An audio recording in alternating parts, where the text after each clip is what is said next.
दोस्तों नमस्कार। आप सभी का स्वागत है DNIS एकेडमी में। आज हम लोग दिल्ली सल्तनत का MCQ, दिल्ली सल्तनत के जितने भी राजवंश हैं उन सारे राजवंश का MCQ के बारे में देखेंगे, जानेंगे। उसके बारे में कुछ बातें होगी, डिस्कशन होगा। पूरे वीडियो को देखिएगा। आप लोग अच्छा लगे तो ज़रूर लाइक शेयर कमेंट कीजिएगा। और दिल्ली सल्तनत से जितने भी क्वेश्चन अभी तक पूछा गया है उन सारे क्वेश्चन को लिया गया है। और मैं एक बात बताना चाहूँगा आप लोगों को कि जो बिहार की वैकेंसी है, जो टीचर के बारे में बता रहा हूँ आपको, उसका NCERT का नोट्स बन रहा है। आप लोग को NCERT का नोट्स प्रोवाइड किया जाएगा। आप लोग जुड़े रहेंगे।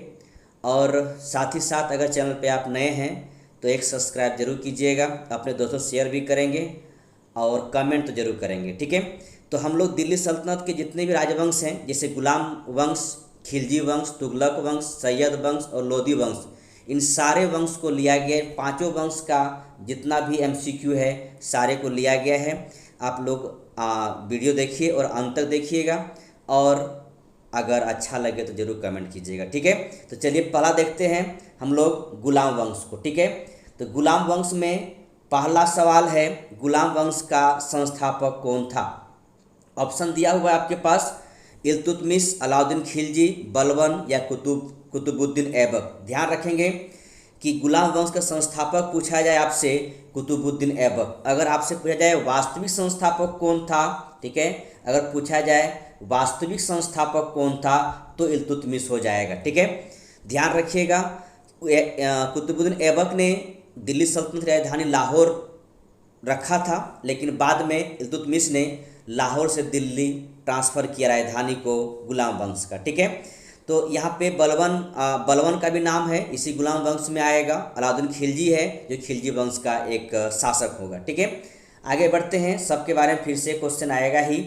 दिल्ली सल्तनत का कौन सा सुल्तान लाख बख्श के नाम से जाना जाता है, ठीक है। ध्यान रखें दोस्तों इस बात को लेकर कि कुतुबुद्दीन ऐबक उदारता के कारण, बहुत बड़ा दिल, यानी आप किसी के प्रति उदार दिल दिखाते हैं तो उदारता के कारण, अधिक दान देने के कारण लाखों का दान देते थे, इसीलिए कुतुबुद्दीन ऐबक को लाख बख्श कहा गया, ठीक है। और इसी उदारता के वजह से लाख बख्श कहा गया, ध्यान रखेंगे। अगला क्वेश्चन है, नेक्स्ट क्वेश्चन है कि 2.5 दिन का झोपड़ा क्या है, ठीक है।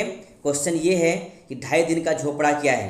तो 2.5 दिन का झोपड़ा क्या है, एक मस्जिद है। ध्यान रखेंगे, 2.5 दिन का झोपड़ा का निर्माण अजमेर में किया गया था, ठीक है, और कुतुबुद्दीन ऐबक के द्वारा किया गया था। 2.5 दिन में बनाया गया था इसे। और इसके बाद कुतुबुद्दीन ऐबक ने ही कुव्वत उल इस्लाम मस्जिद का निर्माण दिल्ली में किए थे, और कुतुबुद्दीन ऐबक ने ही कुतुब मीनार का नींव दिल्ली में रखे थे, ठीक है। चलिए आगे बढ़ते हैं कि निम्नलिखित में से किसने प्रसिद्ध कुतुब मीनार के निर्माण में योगदान नहीं दिया, ठीक है। तो सबसे पहली बात तो ये ध्यान रखेंगे, कुतुब मीनार का नींव किसने रखा था, कुतुबुद्दीन ऐबक ने अपने गुरु बख्तियार काकी के यादगार में, ठीक है। इसमें ये क्वेश्चन है कि किसने कह सकते हैं कि योगदान नहीं दिया इसके निर्माण में। तो योगदान जो नहीं दिया वो गयासुद्दीन तुगलक है। तुगलक वंश के संस्थापक गयासुद्दीन तुगलक ने योगदान नहीं दिया। बाकी कुतुबुद्दीन ऐबक ने इसे निर्माण करना शुरू किया, एक मंजिल बनाया और वो डेथ कर जाते हैं, ठीक है। फिर 4 मंजिल तक इल्तुतमिश बनाते हैं, और फिर फिरोज शाह तुगलक के समय यानी FHT के समय क्या होता है, उसमें वज्रपात हो जाता है कुतुब मीनार पर, तो वो 4थी मंजिल खराब हो जाती है। तो 4थी मंजिल को ही बनाते हैं और 5वीं मंजिल तक बनता है, यानी कुतुब मीनार 5वीं मंजिल तक अंत में बनता है, और समय रहता है फिरोज शाह तुगलक के समय, ठीक है। तो इन सबों ने योगदान दिया था। योगदान जो नहीं दिया था उनका नाम है गयासुद्दीन तुगलक, ठीक है। अगला क्वेश्चन है, कुतुबुद्दीन ऐबक की राजधानी थी। मैंने बताया कुतुबुद्दीन ऐबक ने अपनी राजधानी लाहौर रखी थी, ठीक है। तो ध्यान रखेंगे कुतुबुद्दीन ऐबक मोहम्मद गोरी, ठीक है, मोहम्मद गोरी के गुलाम थे।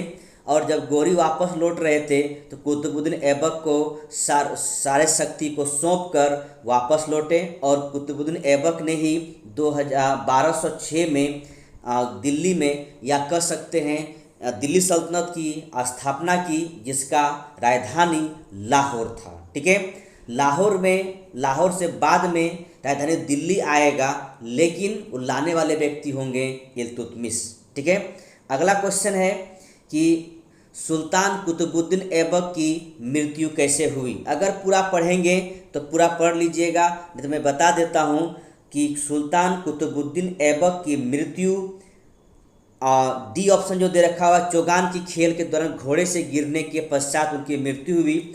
चौगान खेल एक तरफ पोलो की भांति खेल होता है। ठीक है, उस पोलो आप पता है कि आप डंडा से मारना पड़ता है गेंद को, घोड़ा दौड़ रहे हैं तो घोड़ा दौड़ते के समय में मारना पड़ता है, तो उसी मारने क्रम में किसी कारणवश से घोड़े से नीचे गिरे और उनकी मृत्यु हो गई। समय है 1210 में। ठीक है, 1210 में, और इसे लाहौर में दफनाया गया था, ध्यान रखेंगे। चलिए आगे बढ़ते हैं। अगला क्वेश्चन है, नेक्स्ट क्वेश्चन है, निम्नलिखित में से किसने दिल्ली को सल्तनत की राजधानी होगी, दिल्ली सल्तनत की राजधानी के रूप में स्थापित किया। ठीक है, अच्छा क्वेश्चन इस प्रकार है, निम्नलिखित में से किसने दिल्ली को सल्तनत की राजधानी के रूप में स्थापित किया, यानी दिल्ली सल्तनत के रूप में राजधानी स्थापित किया। मैंने कितने बार बोल चुका हूँ कि दिल्ली सल्तनत राजधानी के रूप में किसने स्थापित किया, इल्तुतमिश ने स्थापित किया। ध्यान रखेंगे, इल्तुतमिश के कार्यकाल 1211 से 1236 तक होगा। ठीक है, इसी ने, ध्यान रखेंगे, इसी ने चांदी का टंका जो 175 ग्राम का था चलाए और तांबे का जीतल। ध्यान रखेंगे, इल्तुतमिश ने 2 मुद्राएं चलाए थे, ध्यान रखिएगा, चांदी का टंका। ठीक है, चांदी का टंका और तांबे का जीतल। ठीक है, तांबे का जीतल, याद रखेंगे। अगला क्वेश्चन है, नेक्स्ट क्वेश्चन है, दिल्ली का वह प्रथम सुल्तान कौन था जिसने नियमित सिक्के जारी किए तथा दिल्ली को अपने साम्राज्य की राजधानी घोषित किया। ठीक है, ध्यान रखेंगे, वो है आपको इल्तुतमिश। दिल्ली का वो प्रथम सुल्तान था जिसने चांदी और तांबे का सिक्का चलाया। चांदी का सिक्के को टंका कहा गया और तांबे का सिक्के को जीतल कहा गया। ठीक है, अगला क्वेश्चन है, नेक्स्ट क्वेश्चन है कि निम्नलिखित में से कौन सी इल्तुतमिश के राज्यकाल में सल्तनत की राजधानी थी। तो मैं बताया कितने बार, दिल्ली थी। ठीक है, राजधानी इसने दिल्ली ट्रांसफ़र किया था लाहौर से, ध्यान रखेंगे, लाहौर से दिल्ली राजधानी ट्रांसफ़र किए थे। ठीक है, अगला क्वेश्चन है क्वेश्चन नंबर 10। क्वेश्चन नंबर 10 ये कहता है, सल्तनत के निम्नलिखित सुल्तानों में से किसने सर्वप्रथम अपनी राजधानी दिल्ली स्थानांतरित की थी। तो होगा आपका इल्तुतमिश। ठीक है, अगला क्वेश्चन है, दिल्ली का प्रथम मुस्लिम शासक कौन था। तो कौन होगा, इल्तुतमिश। ठीक है, ध्यान रखेंगे, दिल्ली का प्रथम मुस्लिम शासक कौन था, तो इल्तुतमिश। यहाँ पर से कुतुबुद्दीन ऐबक नहीं होगा क्योंकि ये इसकी राजधानी लाहौर में थी। ठीक है, अगला क्वेश्चन है कि गुलामों का गुलाम किसे कहा जाता है। तो किसको कहा जाता है, इल्तुतमिश को कहा जाता है। क्यों कहा जाता है, ध्यान रखेंगे, इसलिए कहा जाता है कि इल्तुतमिश किसका गुलाम, ऐबक का, और ऐबक किसका गुलाम, गौरी का। ठीक है, इस प्रकार गौरी का गुलाम ऐबक, ऐबक का गुलाम इल्तुतमिश। ठीक है, ध्यान रखेंगे। अगला क्वेश्चन है, निम्नलिखित में से कौन मध्यकालीन भारत की प्रथम महिला शासिका थी। ठीक है, तो कौन थी, रजिया सुल्ताना। ठीक है, रजिया सुल्ताना। अगर आप इसको देखेंगे तो इसकी कार्यकाल देखा जाए तो 1236 से लेकर 1240 तक। ठीक है, तो इस दौरान इसने अपनी सत्ता स्थापित किया, एक स्त्री होकर सत्ता स्थापित किया, और कहा जाता है कि सबसे बड़ी विडम्बना थी रजिया सुल्ताना एक स्त्री थी। ठीक है, और इस वजह से इनको लास्ट में मार दिया जाता है, इनकी हत्या हो जाती है। लेकिन अगर स्त्री नहीं होती, ये पुरुष होता, तो शायद दिल्ली सल्तनत की सबसे महान शासक कहलाते। ठीक है, अगला क्वेश्चन है, मंगोल आक्रमण चंगेज खां भारत की उत्तरी पश्चिमी सीमा पर निम्न में से किसके काल में आया था? अलाउद्दीन खिलजी, इल्तुतमिश, बलबन, कुतुबुद्दीन ऐबक। ठीक है, ये क्वेश्चन आपके पास है, ध्यान रखिएगा। इल्तुतमिश के समय में आया था। क्यों आया था? ध्यान रखेंगे कि ख्वारिज्म शाह के पुत्र जलालुद्दीन मंगबरनी सिंधु घाटी तक पहुंचा और उसी को संभवतः उसी के तलाश में चंगेज खां इल्तुतमिश के पास अपने दूत भेजा और मंगबरनी को सहायता न करने की पेशकश की। और इल्तुतमिश भी चाहा क्यों सहायता करें, क्यों मोल खाएं, चंगेज खां चबा जाएगा मुझे, इससे बेटर है मंगबरनी को वो सहायता नहीं किए और अंत में दिल्ली में एक फिर से विद्रोह होने से इल्तुतमिश ने बचा लिया। ठीक है, अगला क्वेश्चन है, नेक्स्ट क्वेश्चन है, दिल्ली का कौन सुल्तान मंगोल नेता चंगेज खां का समकालीन था? ठीक है, तो ध्यान रखेंगे कौन था? इल्तुतमिश था। ठीक है, अगला क्वेश्चन है, नेक्स्ट क्वेश्चन है, किसके शासनकाल में मंगोल प्रथम बार सिंधु के तट पर देखे गए? ठीक है, तो इनका भी आंसर इल्तुतमिश होगा। कब की बात है? 1224 की बात है। ठीक है, अगला क्वेश्चन है, चंगेज खां के अधीन मंगोल ने भारत पर आक्रमण किया। ठीक है, चंगेज खां के अधीन मंगोल ने भारत पर आक्रमण किया इल्तुतमिश के शासनकाल में। ठीक है, इसके शासनकाल में। अगला क्वेश्चन है, चंगेज खां का मूल नाम था? चंगेज खां का मूल नाम था, ध्यान रखेंगे, चंगेज खां का मूल नाम था तेमुचिन। ठीक है, तेमुचिन, या बहुत जगह हम लिखा रहता है तेमुजीन। ठीक है, तेमुजीन। तो दो बातें ध्यान रखेंगे, कहीं पर तेमुचिन, कहीं पर तेमुजीन। अगला क्वेश्चन है, इल्तुतमिश ने बिहार में अपना प्रथम सूबेदार नियुक्त किया था? किसको नियुक्त किया था? ठीक है, ध्यान रखेंगे, मलिक जानी को नियुक्त किया था, ध्यान रखिएगा। ठीक है, तो इल्तुतमिश ने बिहार शरीफ एवं बाढ़ पर अधिकार कर राजमहल की पहाड़ियों में तेलियागढ़ी के समीप हिसामुद्दीन एवाज को पराजित किया और एवाज ने इल्तुतमिश की अधीनता को स्वीकार कर ली। इल्तुतमिश ने एवाज के स्थान पर मलिक जानी को बिहार का सूबेदार नियुक्त किया था। ठीक है, अगला क्वेश्चन है कि रजिया बेगम को सत्ताच्युत करने में किसका हाथ था? मैंने कहा रजिया बेगम की जिस तरह प्रभाव थी उस प्रकार से वहाँ के जो उनके पिताजी ने 40 सरदारों का एक गुट बनाया था। उस सरदार कभी नहीं चाह रहे थे रजिया सुल्ताना शासक बने। रजिया सुल्ताना शासक बनी, लेकिन दिल्ली के जनता के प्रभाव से, या दिल्ली की जनता ने रजिया सुल्ताना को शासक बनाया था। जबकि इल्तुतमिश की मृत्यु से पहले इल्तुतमिश ने रजिया सुल्ताना को अपना उत्तराधिकारी चुन लिया था, लेकिन 40 सरदारों ने रजिया सुल्ताना को शासक न बनाकर उनके भाई को बना दिया था। रजिया सुल्ताना ने अपनी इस फरियाद को लेकर शुक्रवार के दिन लाल कपड़ा पहनकर नमाज जहाँ पे अदा होती है वहाँ उस मस्जिद के पास गई और इसके बाद वहाँ की जनता से, दिल्ली की जनता से आग्रह किया कि जबकि मेरे पापा ने मुझे उत्तराधिकारी के लिए चुना गया था तो मुझे क्यों नहीं मिलना जाए सत्ता मिला, जनता ने सत्ता दिलवाए। लेकिन आगे चलकर जो तुर्क कह सकते हैं, तुर्क जो सरदार थे, तुर्क सरदारों ने इसे सत्ताच्युत किया, ध्यान रखेंगे। इन तुर्क सरदारों का जो 40 सरदार थे, इन लोगों का कभी मन नहीं था कि रजिया सुल्ताना सत्ता में काबिज हो।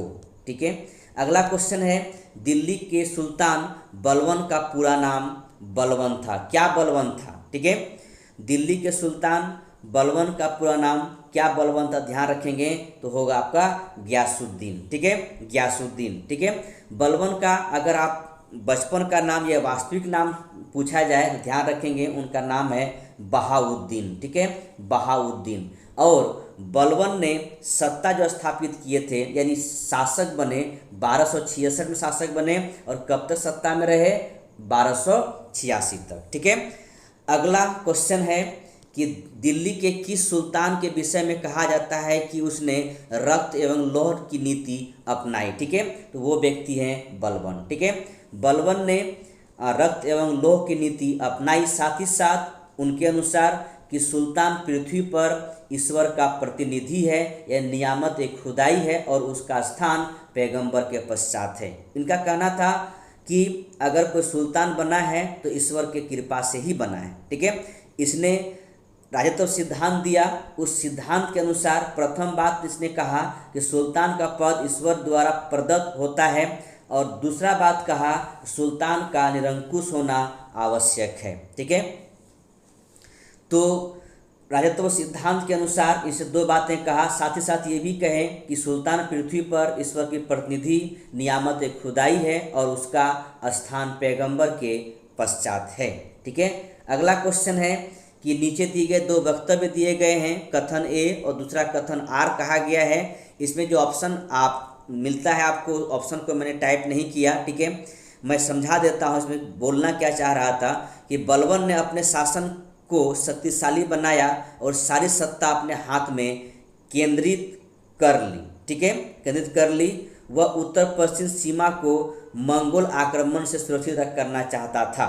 ये बात सच है कि बलवन एक शक्तिशाली शासक बनाया। ठीक है, शासन भी शक्तिशाली बनाया, लेकिन साथ ही साथ सारी सत्ता अपने हाथ में केंद्रित भी किया। ये बात सच है। ठीक है, बात भी सच है, लेकिन इसका मतलब ये नहीं है कि वो सारी शक्ति अपने हाथ में केंद्रित किया, इसका मतलब ये नहीं कि मंगोल आक्रमण से सुरक्षित होना चाहता था। ठीक है, ये बात भी सच है कि वो उत्तर पश्चिम सीमा क्षेत्र में मंगोल आक्रमण सुरक्षित करना चाहता था। ये उनका एक नीति था कि उत्तर पश्चिम सीमा प्रांत को मंगोल आक्रमण से हम सुरक्षित रखें, लेकिन इसका मतलब ये नहीं था कि सारी सत्ता उनके हाथ में, सारी सत्ता अपने हाथ में करने की वजह कुछ और थी। ये दोनों बातें सही है, लेकिन इसकी व्याख्या नहीं कर रही। ठीक है, इस प्रकार अगर आपको ऑप्शन मिलता तो ऑप्शन आपका बी सही होता, इसमें बी होता, क्योंकि आपको पता है पहला ऑप्शन मिलता है ए और आर दोनों सही है लेकिन समुचित व्याख्या कर रही है, लेकिन दूसरा कहता है ए और आर दोनों सही लेकिन ए की समुचित व्याख्या आर नहीं कर रही, तो व्याख्या समुचित नहीं कर रही है लेकिन दोनों बातें सही है। ठीक है, अगला क्वेश्चन है कि अपनी शक्ति को समेकित करने के बाद बलवन ने भव्य उपाधि धारण किया। क्या लिया? जिल्ले इलाही। ठीक है, ध्यान रखेंगे, अपनी सत्ता को केंद्रित करने के बाद बलवन ने एक उपाधि लिया जिसका नाम है जिल्ले इलाही। ठीक है, तो जिल्ले इलाही का मतलब यही बातें हैं कि राजा धरती पर ईश्वर की प्रतिनिधि नियामत खुदाई माना, और बलवन के अनुसार मान मर्यादा में वो केवल पैगंबर के बाद है। ठीक है, राजा जिल्ले इलाही अर्थात ईश्वर का प्रतिबिंब है। ठीक है, जिल्ले इलाही का मतलब है, ध्यान रखेंगे, ईश्वर का प्रतिबिंब। ठीक है, प्रतिबिंब, ध्यान रखेंगे, ईश्वर का प्रतिबिंब। नेक्स्ट क्वेश्चन है, वह प्रथम मुस्लिम शासक कौन था जिसने शासन के सिद्धांत थ्योरी ऑफ किंगशिप को राजाओं के ईश्वरीय अधिकार सिद्धांत थ्योरी ऑफ डिवाइन राइट के समान प्रतिपादित किया था। ठीक है, यानी कहने का मतलब है कि बलवन का राजत्व सिद्धांत, आपको मैंने अभी बताया, इसने दो बातें कहा था, दो बातें इस प्रकार कहा था कि सुल्तान का पद ईश्वर के द्वारा प्रदत्त होता है, और दूसरी बात कहा था कि सुल्तान का निरंकुश होना आवश्यक है। ये बातें है बलवन की। ठीक है, बलवन की बातें याद रखेंगे।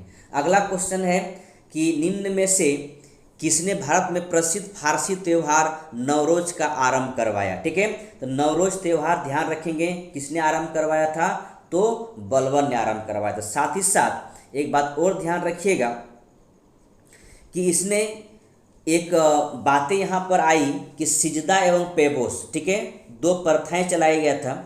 तो सिजदा और पेबोस का मतलब होता है कि सुल्तान के आगे नतमस्तक होकर उनका पैर चूमना। ठीक है, तो ये सब बातें बलवन के ही है, ध्यान रखें, कहीं पर लिखा मिलेगा आपको सिजदा पेबोस। ठीक है, ये दो प्रथाएं हैं चलाई थी।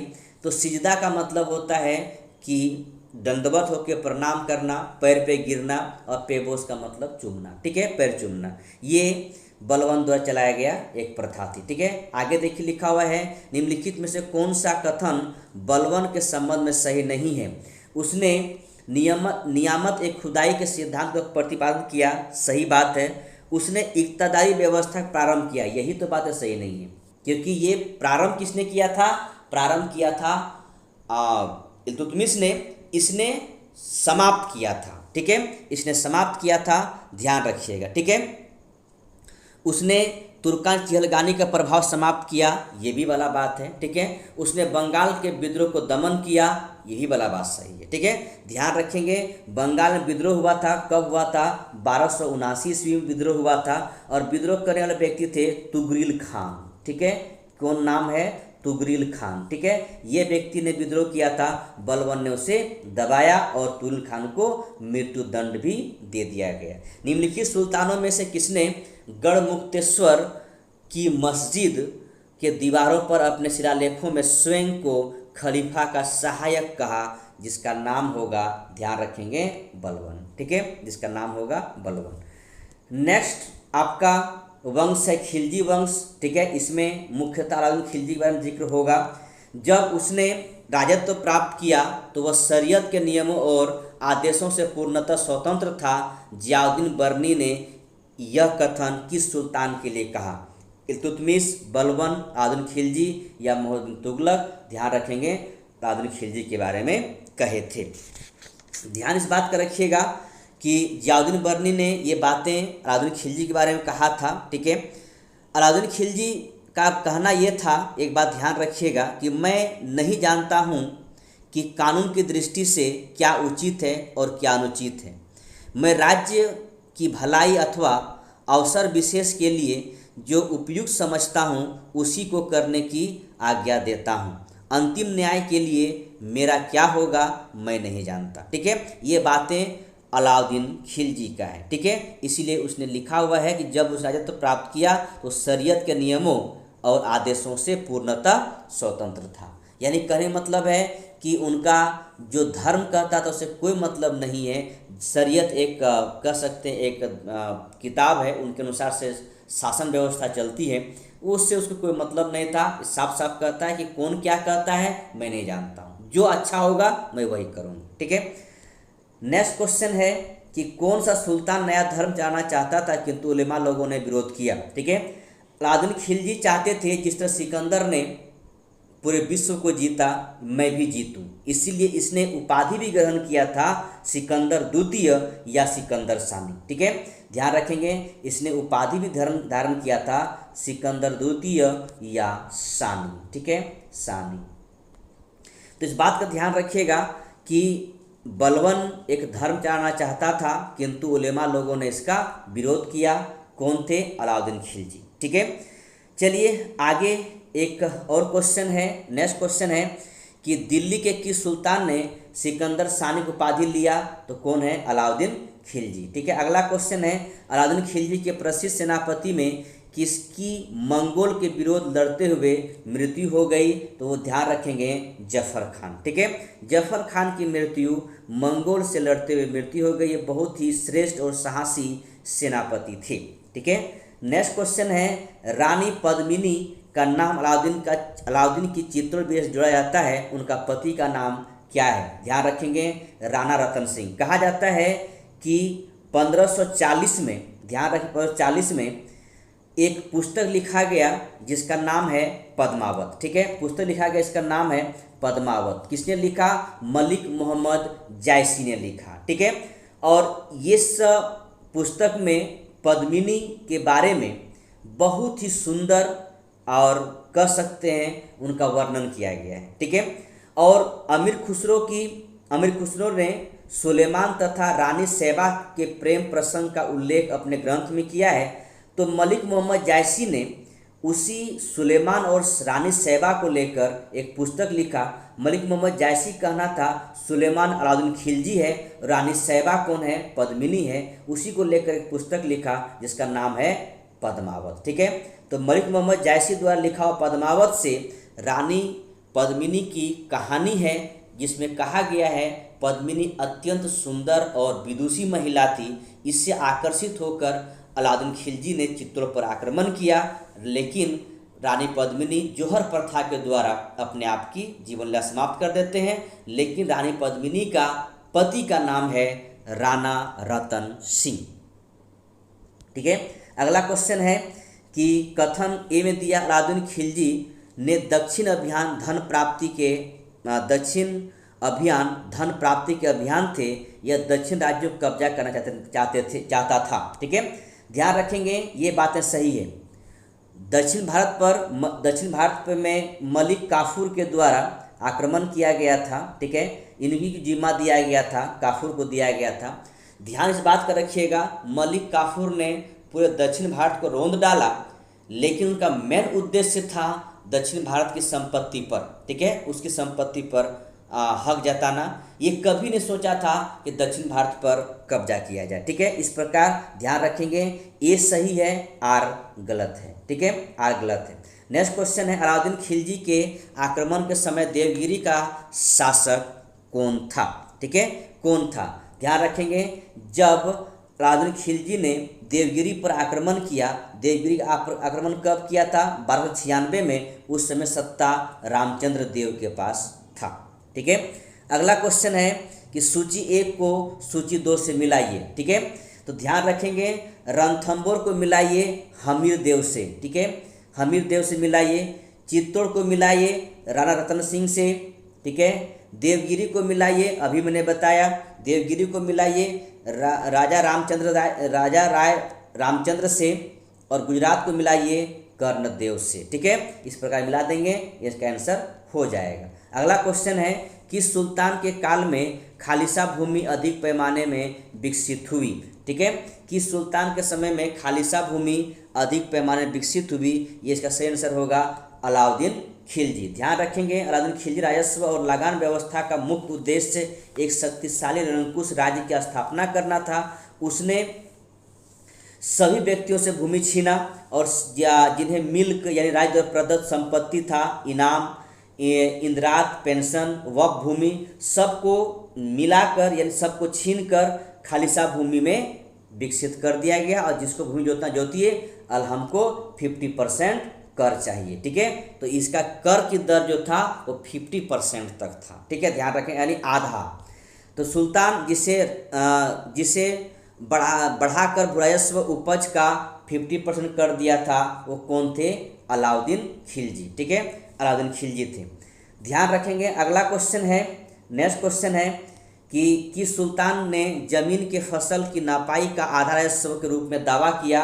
वो है अलाउद्दीन खिलजी। ठीक है, एक बात और ध्यान रखिएगा, आप लोग को मैं बताना भूल गया, अलाउद्दीन खिलजी का अगर कार्यकाल देखा जाए तो ध्यान रखिएगा 1296 से 1316 तक। ठीक है, ये इनका कार्यकाल है अलाउद्दीन खिलजी का। निम्न में से किस सुल्तान ने बाजार सुधार लागू किए? ठीक है, ऑप्शन ए में अलाउद्दीन खिलजी, मोहम्मद तुगलक और बलबन। ध्यान रखेंगे, ये ऑप्शन वहाँ चला गया है अलाउद्दीन खिलजी। ठीक है, इसने कहने का मतलब ये है कि अलाउद्दीन खिलजी ने बहुत सी सेनाएं रखा, और सेनाओं में खासकर इस बात की जिक्र हुआ कि उनका वेतन जितना होना चाहिए उतना नहीं दे पा रहे थे।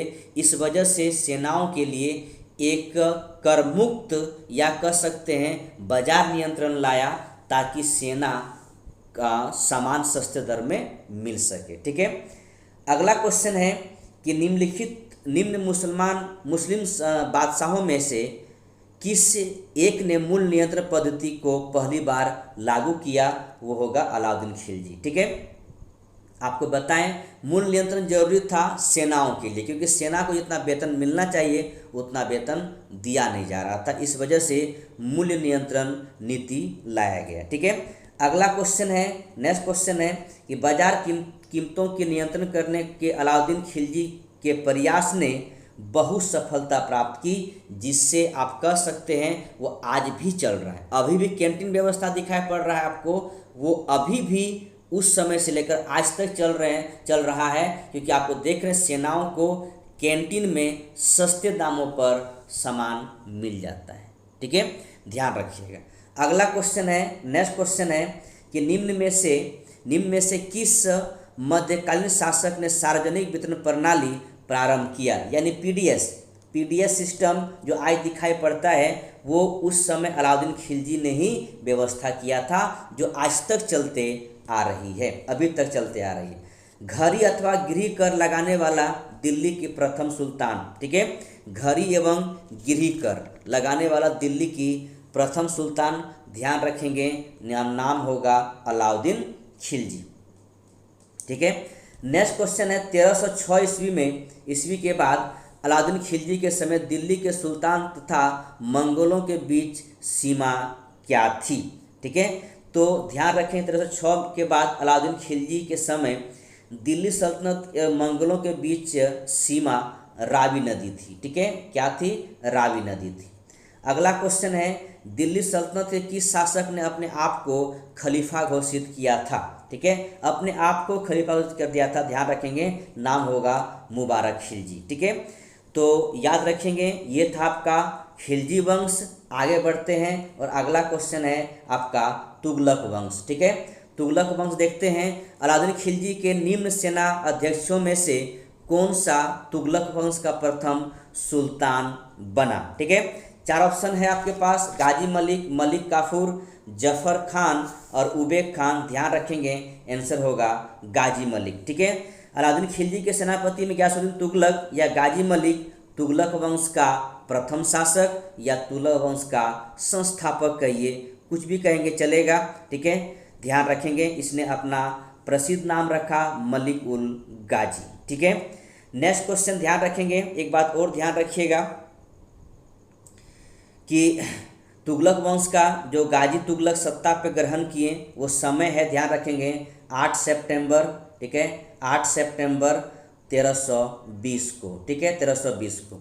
अगला क्वेश्चन है कि कृषि के समुन्नत करने के लिए नहर खुदवाने के संदर्भ में 13वीं शताब्दी का निम्नलिखित में पहला शासक होने का श्रेय किसे दिया जाता है? आप सिंपल तरीके से समझिएगा कि दिल्ली सल्तनत का पहला शासक कौन है जिसने नहर खुदवाई किया था कृषि के लिए, तो वो नाम होगा गयासुद्दीन तुगलक, यानी तुगलक वंश का संस्थापक। ठीक है, अगला क्वेश्चन है कि निम्न राजवंश के सुल्तानों में सबसे अधिक समय तक देश में राज्य किया तो कौन राज्य किया? ठीक है, अगर मैं दास वंश की बात करूं तो ये 1206 से 1290। ठीक है, इसके बाद खिलजी वंश 1290 से 1320 तक। ठीक है, इसके बाद तुगलक वंश 1320 से 1414 तक। ठीक है, इसके बाद सैयद वंश आएगा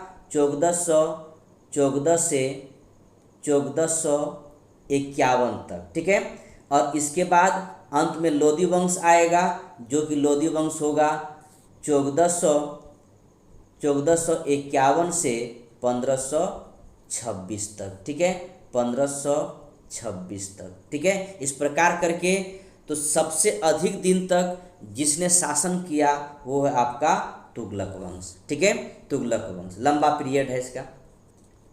अगला क्वेश्चन है, दिल्ली सल्तनत का सर्वाधिक विद्वान शासक जो खगोल शास्त्र, गणित एवं आयुर्विज्ञान सहित अनेक विधाओं में माहिर था।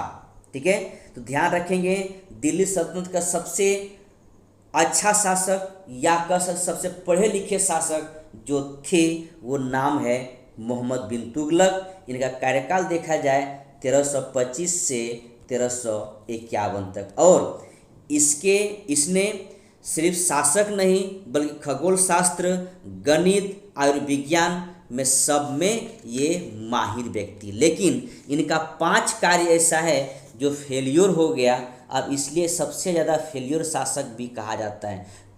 पढ़े लिखे शासक जो होते हैं वो फेलियर कर जाते, ज़्यादा एक्सपेरिमेंट करेंगे तो फेलियर करेंगे। जिसमें 5 इनका जो कार्य है इस प्रकार है, द्वाब में कर वृद्धि, देवगिरी को राजधानी परिवर्तन, सांकेतिक मुद्रा जारी करना, खुरासान पर आक्रमण और कराचिल की ओर अभियान। ठीक है, ये सारे के सारे काम इनका असफल रहा। ठीक है, चलिए अगला क्वेश्चन देखते हैं। अगला क्वेश्चन क्या है?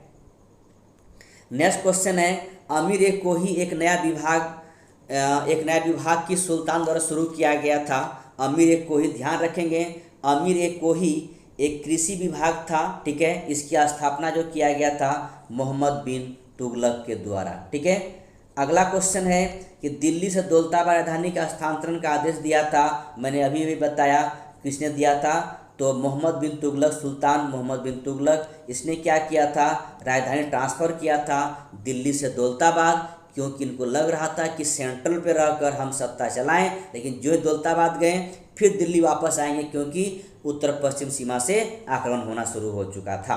ठीक है, इसीलिए कहा जाता है इसके समय में सबसे ज़्यादा जो प्रॉब्लम क्रिएट हुआ वो यही बातें क्रिएट हुआ कि आप एक बार राजधानी परिवर्तन किए, दिल्ली से दौलताबाद गए और फिर वापस आए। इसमें हुआ यूं कि दिल्ली के लिए कहा जाता है कि जब दौलताबाद चले गए दिल्ली से, तो कहा जाता है कि दिल्ली में कुत्ता भी नहीं भौंक रहा था, सबका घर उजड़ गया था, और फिर से वापस आए तो लोगों को परेशानी बहुत ज़्यादा हुआ। ठीक है, ये आपका किसने किया था? एमबीटी ने किया था, ध्यान रखेंगे। ठीक है, अगला क्वेश्चन है कि भारत में सर्वप्रथम सांकेतिक मुद्रा का प्रचलन किया था, किसने किया था? मोहम्मद बिन तुगलक ने किया था। ऐसी बात नहीं है कि इसी ने सिर्फ किया था, करने वाले बहुत कोई हैं, लेकिन जो इसने किया वो फेल्यूर हो गया। ठीक है, इससे पहले आप कह सकते हैं ईरान के शासक ने शुरू किया, ठीक है, वहाँ पर सफल रहा।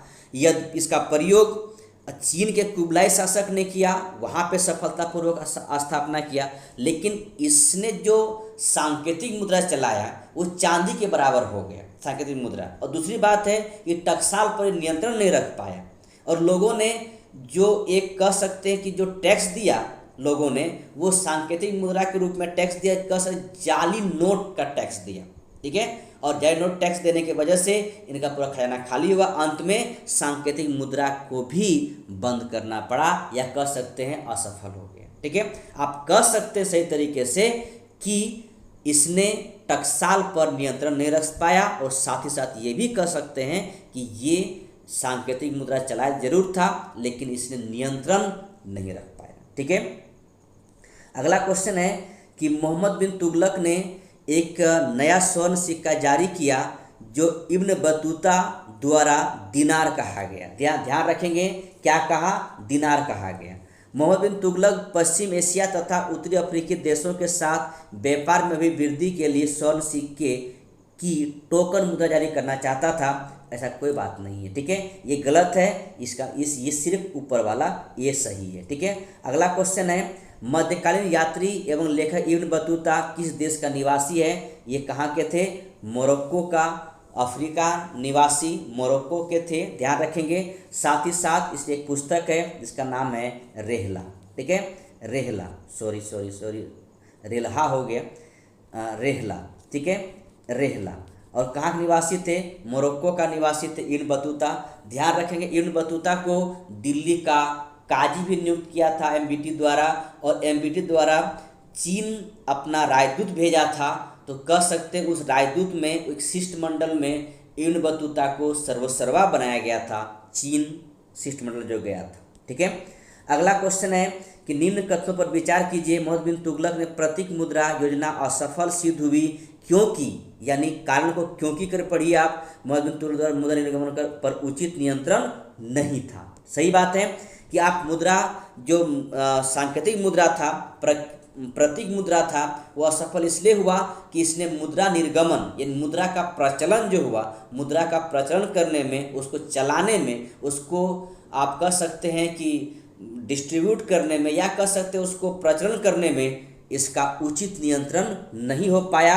घर घर में टकसाल बन गया। ठीक है, टकसाल खुल गया, यानी मुद्रा छापने वाला मशीन खड़ा कर दिया, और पूरी तरह से चांदी की मुद्रा वापस सबने ले लिया, और तांबे की मुद्रा जो चांदी का इक्वल खड़ा कर दिया गया था उसको पूरे मार्केट में छा दिया, और एक प्रकार का जाली नोट मार्केट में छा गया। अंत में सरकार ने या एमबीटी ने इस योजना को भी वापस लिया।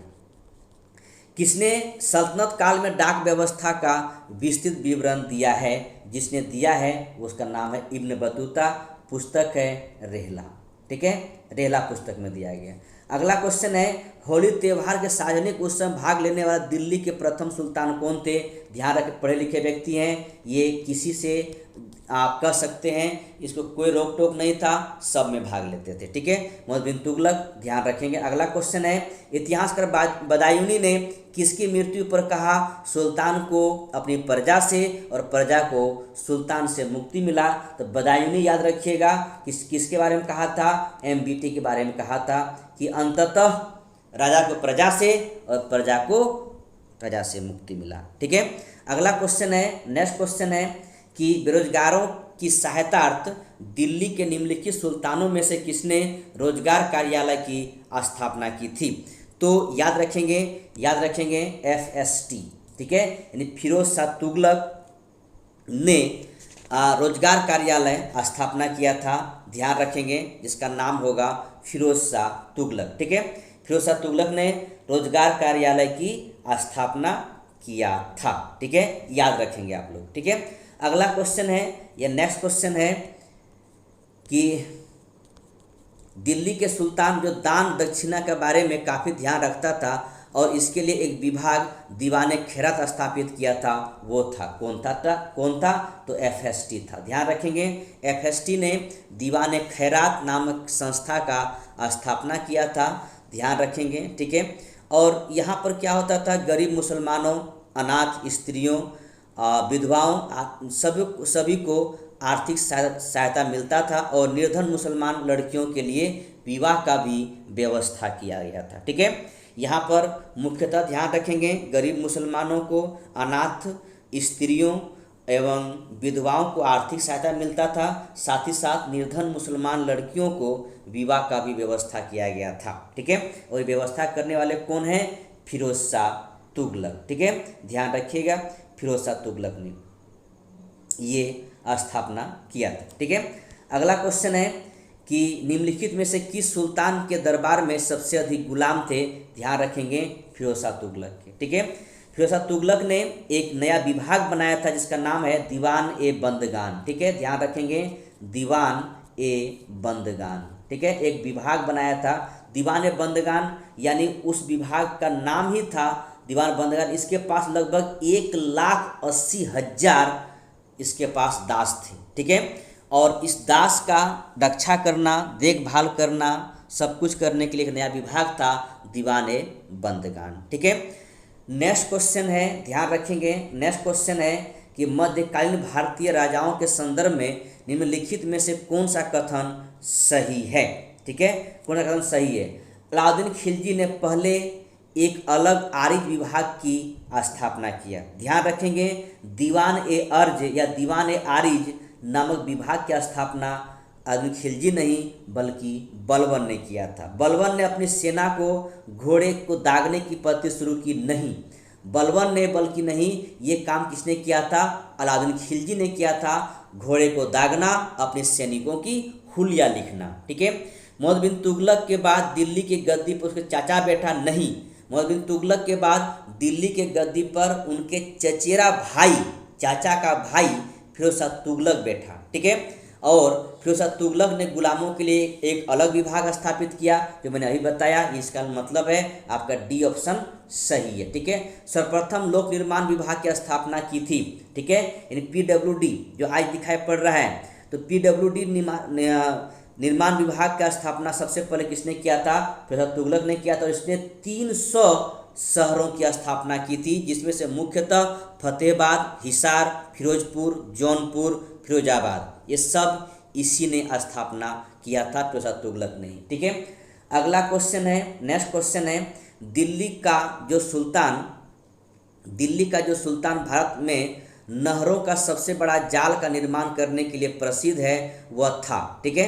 तो नहरों के जाल के लिए सबसे अधिक नहर तो बनाए थे, याद रखेंगे, गयासुद्दीन तुगलक ने, लेकिन नहरों का जाल बिछा दिया था वो थे फिरोज शाह तुगलक, ठीक है। अगला क्वेश्चन है, ध्यान रखेंगे, हक ए सर्ब अथवा सिंचाई कर लगाने वाला दिल्ली का प्रथम सुल्तान था, किसने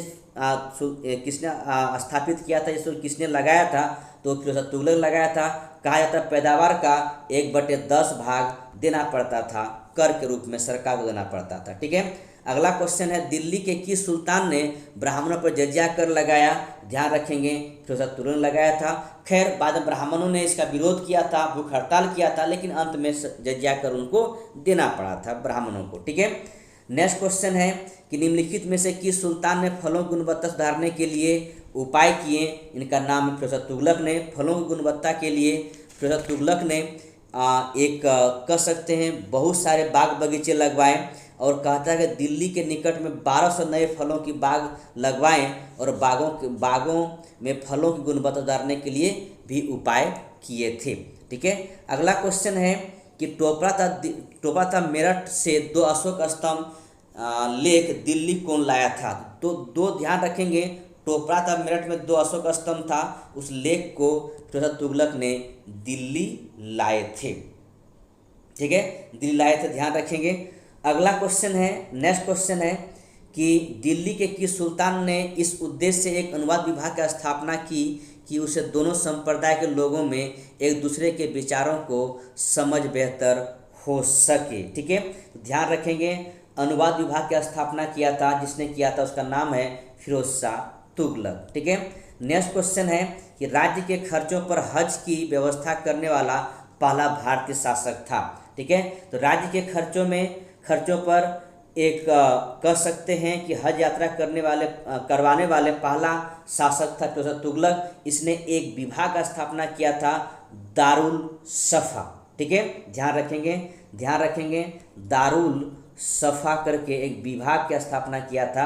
उनका काम था कि एक तरह से कह सकते हैं नामक का एक खैराती अस्पताल बनाया था, ताकि वहाँ लोगों को कह सकते हैं कि फ्री में इलाज हो सके। जैसे आज हम लोग जाते हैं कि सरकारी हॉस्पिटल में इलाज करवाने के लिए 2 रुपया 5 रुपया देकर हम लोग को इलाज हो जाता है। उसी प्रकार फिरोज तुगलक ने एक अस्पताल बनाया था जिसका नाम है दारुल सफ़ा या खैराती हॉस्पिटल, जिसमें फ्री इलाज होती थी और वहाँ पर कुशल हकीम लोग रहते थे। ठीक है, यहाँ ये क्वेश्चन यही है कि दारुल सफ़ा फिरोज शाह तुगलक द्वारा स्थापित दारुल सफ़ा क्या था।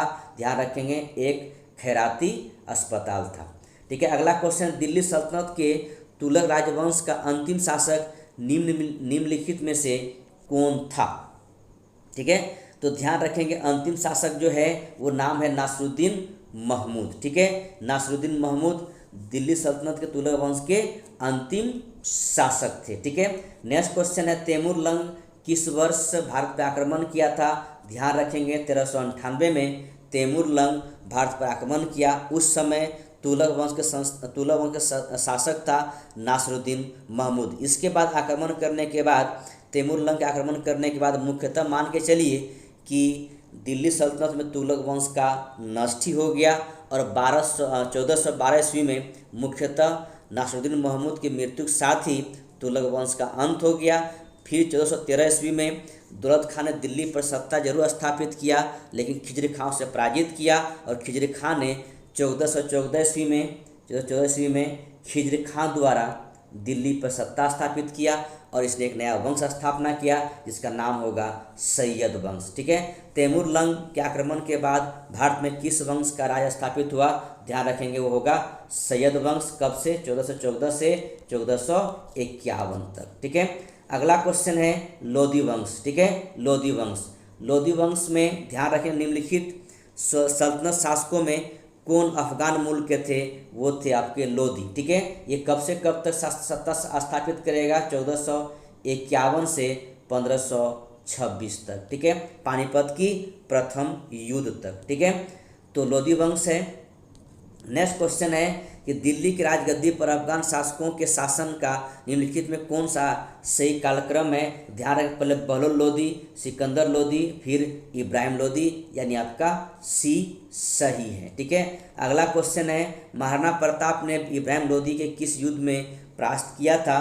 तो ध्यान रखेंगे, महाराणा प्रताप ने इब्राहिम लोधी को खतौली के युद्ध में परास्त किया था। ध्यान रखेंगे, ये युद्ध कब हुआ था। 1518 में हुई थी।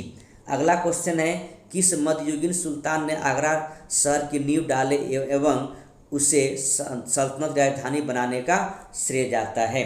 तो ध्यान रखेंगे, सिकंदर लोधी ने 1504 में आगरा की स्थापना किया और दिल्ली सल्तनत राजधानी आगरा ट्रांसफर हो गया। ठीक है, नेक्स्ट क्वेश्चन है, अगला क्वेश्चन है कि निम्न में से किसने गुलरुखी उपनाम से अपनी कविता रचना की। ध्यान रखेंगे, गुलरुखी के नाम से सिकंदर लोधी ने अपनी कविताएं लिखते थे। ठीक है, और आज का शायद अंतिम क्वेश्चन होगा। हाँ, निम्नलिखित सुल्तानों में से कौन अन्न के ऊपर कर समाप्त करने के लिए जाना जाता है। तो ध्यान रखेंगे, वो आपका सिकंदर लोधी है। ध्यान रखेंगे कि 1526 में पानीपत के युद्ध में बाबर ने इब्राहिम लोधी को हराया और इसके बाद यहीं पर दिल्ली सल्तनत समाप्त हो जाएगी। ठीक है, तो दिल्ली सल्तनत का ये क्वेश्चन था, ये समाप्त नहीं, एक पार्ट 1 में है।